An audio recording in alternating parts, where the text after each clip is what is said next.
pleasure to see you all, and I consider this interview as the graduation party of Avengers, because it's a very exciting time, isn't it? It sorry is. if this will sound like school. We'll start with Chris. And when you started with Thor, did you realize this was going to be such a big deal throughout the years? No, not really. I signed a 6-picture contract, and it was, pitched as this big thing, but no one really knew if it was going to work or whether I was going to be fired or they were going to do another one or we were going to do Avengers and so on and so forth. But, about the time Avengers 1 came out, and that press tour in particular, I remember thinking, oh, wow, this is something that could go on for a long, long time. Scarlett, how did you feel you grew with the character of Black Widow throughout the movies, and how enjoyable is it to be able to explore her so often? Yeah, it's kind of a rare thing, I think, for actors, unless you're on a really popular TV show, to be able to come back and, keep kind of hacking away at this huge, kind of overwhelming person character. These characters are so meaningful for people because they've grown up with them. I just, in the beginning, was nervous that I didn't know if my interpretation of the character would be accepted by fans. So, to be able to kind of chip away at that and also evolve the character as my life has changed over the past decade has been really a great pleasure of mine, truly. Yeah. Absolutely. Paul, when was the first time you realized that this was a Marvel Cinematic Universe? Well, when I worked on Civil War, that was really the first time I was like, oh, wow, Ant-Man's really in this. We had shot the first Ant-Man film.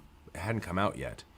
And while that was an incredible experience, it felt like we were parallel to everything that was going on over here. And then when I showed up at the airport in Civil War and looked around and realized I was in scenes with these guys, that was when I thought, wow, I'm part of this whole universe. It was on the tarmac. It was on the tarmac. On the tarmac. Chris, how have the fans informed the role for you throughout the years? You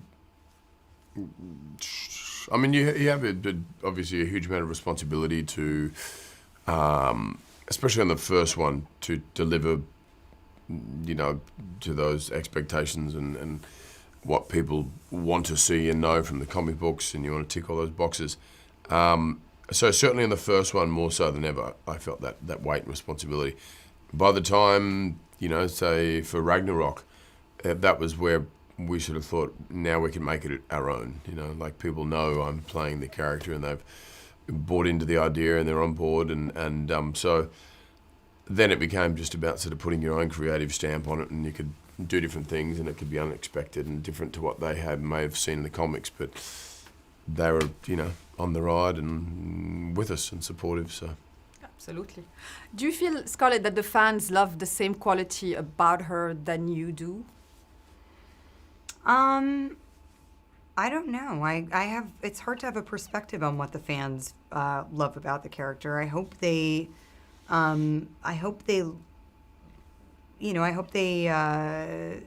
see the character for what she is, which is a very complex, kind of fully realized woman who, makes her own active choices and also, was grappling with her past. And, she comes from a place she's had a lot of trauma, and she's, she's working through that as best she can. And, she's a very multifaceted person, and I think her vulnerability is her strength, and that's what I like about her.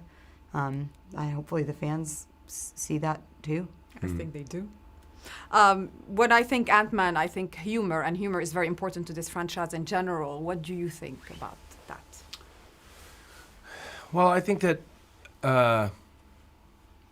it's with humor sometimes you can be relatable, and Ant-Man is a guy, I think we all kind of went into it thinking this is a guy this is not his world. He wasn't born with any kind of, superpower, and